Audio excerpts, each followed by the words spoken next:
See What I See, exclusive on Spotify. Download Anchor untuk bikin podcastmu gratis.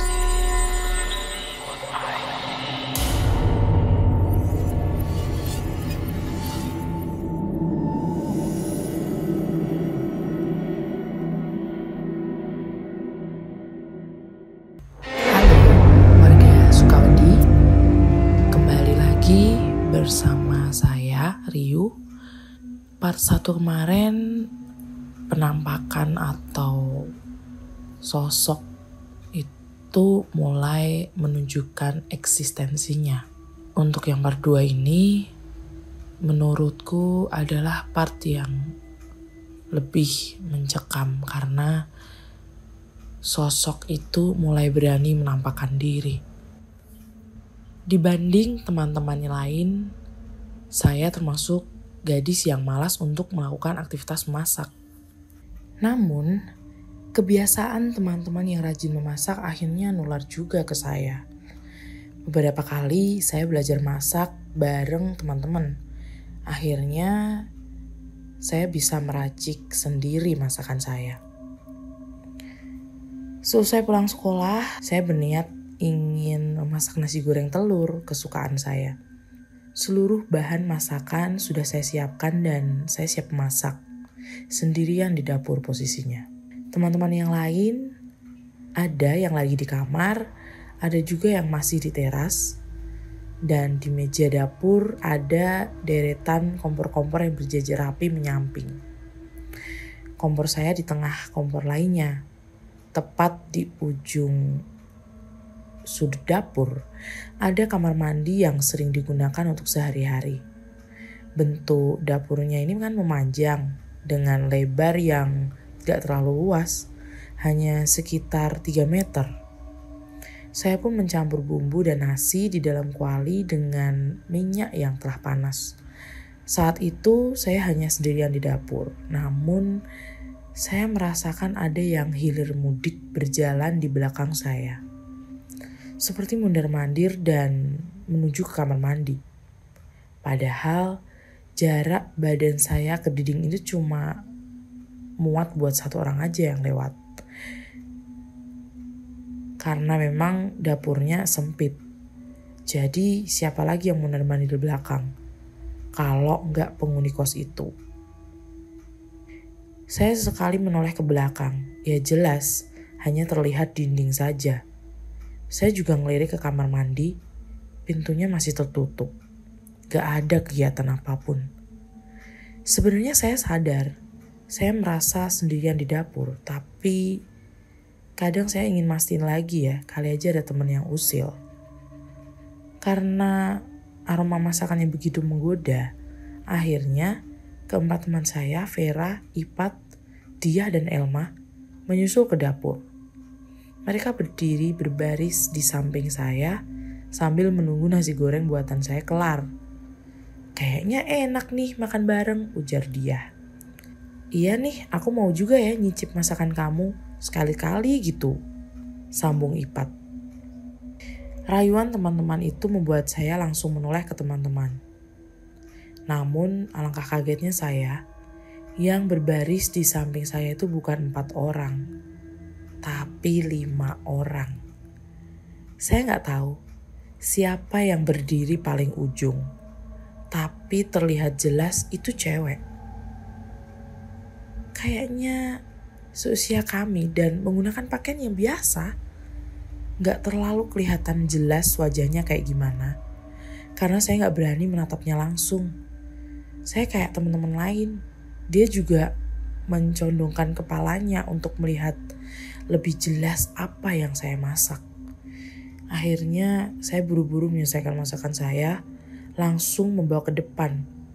Saya berjalan cepat meninggalkan teman-teman dan mbak-mbak hantu itu. Gak tahu deh dia ikutan atau enggak. Aku gak berani. Saya gak berani menoleh ke belakang lagi. Untung aja dia ada barisan tahir. Kalau dia ada di samping saya, bener tuh bisa loncat saya. Cerita sosok mondar-mandir di belakang saya menuju kamar mandi itu kayaknya memang bermasalah di kamar mandinya deh. Atau bisa jadi emang rumahnya yang berhantu. Pernah sekali waktu saya cuci baju di kamar mandi belakang. Karena dia belum pulang, jadi saya gak bisa numpang di kamar mandi dalam kamar dia. Saat saya sedang sibuk mencuci baju, saya emang udah ngerasa ya gak nyaman di kamar mandi itu. Tapi cucian keburu kerendam, jadi ya harus segera mencuci. Tiba-tiba saya mendengar ada jejak langkah kaki sedang menuju kamar mandi. Saya pikir itu salah satu teman saya. Saat kepala saya menengok keluar kamar mandi, tidak ada satupun. Tidak ada seorang pun. Dan langkah kaki tersebut bukan sekali dua kali dengar. Namun setiap kali saya sibuk mencuci baju di dalam kamar mandi, itu selalu muncul. Karena ketakutan, saya langsung segera mungkin menyelesaikan cuciannya dan membawa ke ruang jemuran untuk dijemur. Setelah selesai, saya langsung bergabung dengan teman-teman dan melupakan kejadian langkah kaki tersebut. Sejak saat itu, saya tak berani menggunakan kamar mandi belakang jika sendirian. Lebih baik saya ke kamar mandi dia aja. Biarin deh ngantri lama. Kalau ke dapur juga, saya selalu minta ditemenin sama siapa aja. Gak berani lagi sendirian. Saya dan keempat teman saya memilih bersenda gurau di ruangan depan pada suatu malam. Tepatnya di depan kamar kos saya. Karena sudah lama nih gak main karet. Biasanya disebut yeye. Kami akhirnya main loncat karet. Saat saya kebagian memegang karet itu, kebetulan saya menghadap di kamar saya. Saya melihat dengan jelas sosok Mbak Hantu terbang di depan kamar saya. Sosok hantu itu pakai baju putih, rambut panjang dan gak ada kaki. Bajunya putih terurai gitu aja dan gak nutup seluruh badannya. Mungkin sampai dengkul aja kali ya. Untungnya si Mbak Hantu itu terbangnya ke arah dinding samping.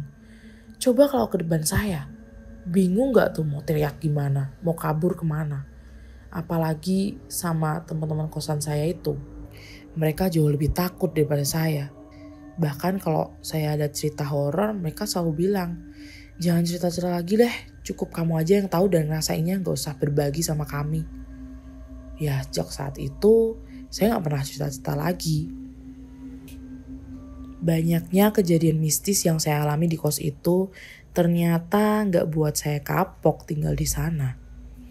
Walau saya bukan termasuk yang alim-alim amat, tapi saya berkeyakinan bahwa gak boleh takut dengan makhluk astral. Karena kodratnya manusia adalah ciptaan Tuhan yang paling sempurna.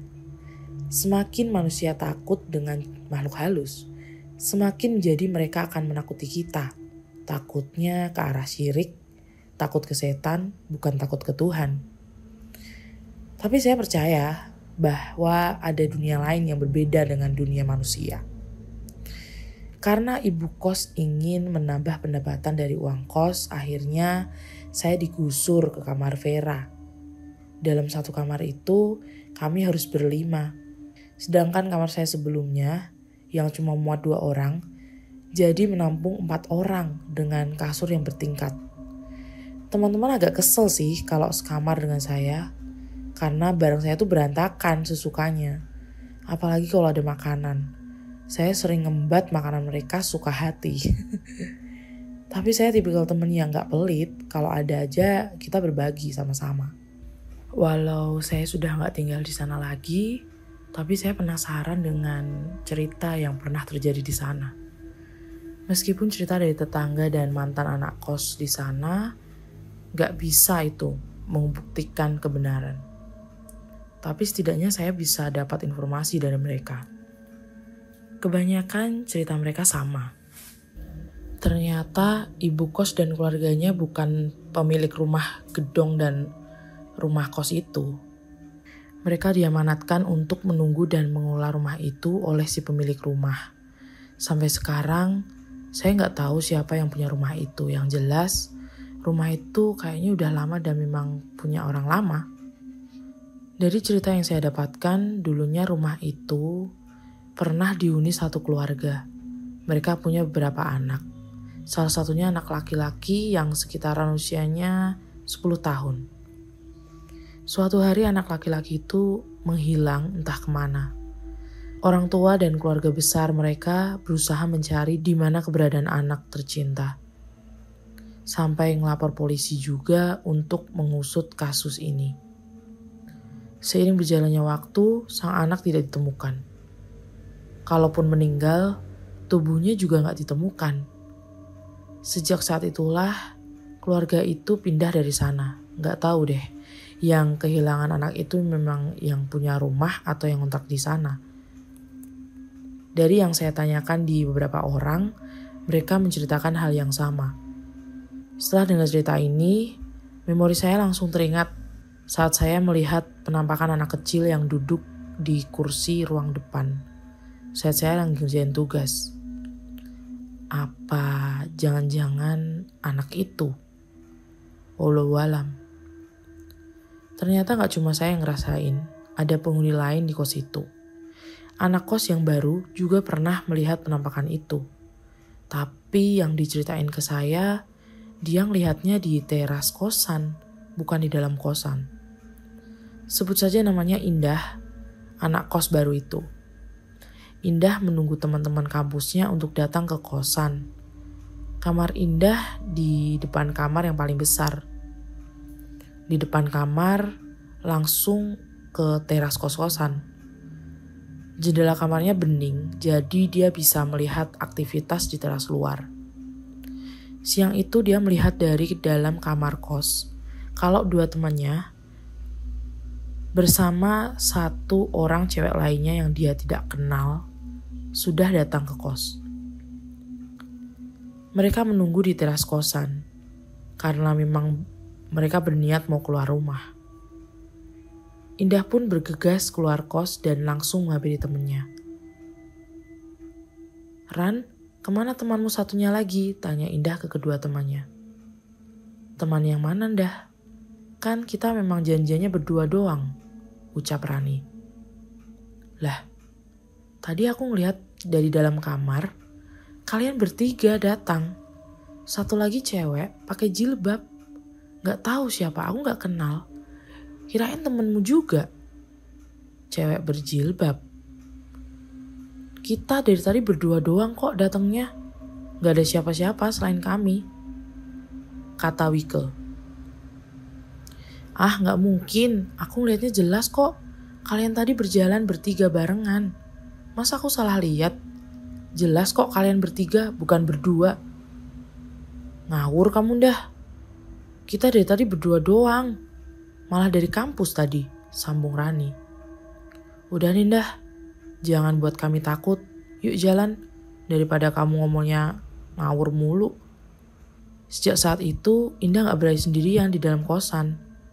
Saya juga gak nyeritain tentang kejadian horor yang saya dulu alami di kosan itu. Takutnya nanti buat Indah semakin takut. Akhirnya, saya tamat sekolah dan balik ke Palembang.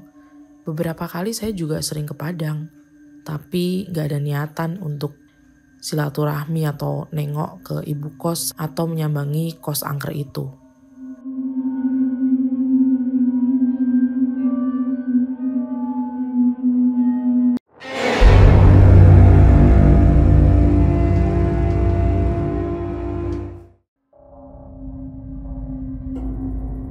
Kamu punya pengalaman horor? Kirim ceritamu ke podcast.ceritahoror@gmail.com.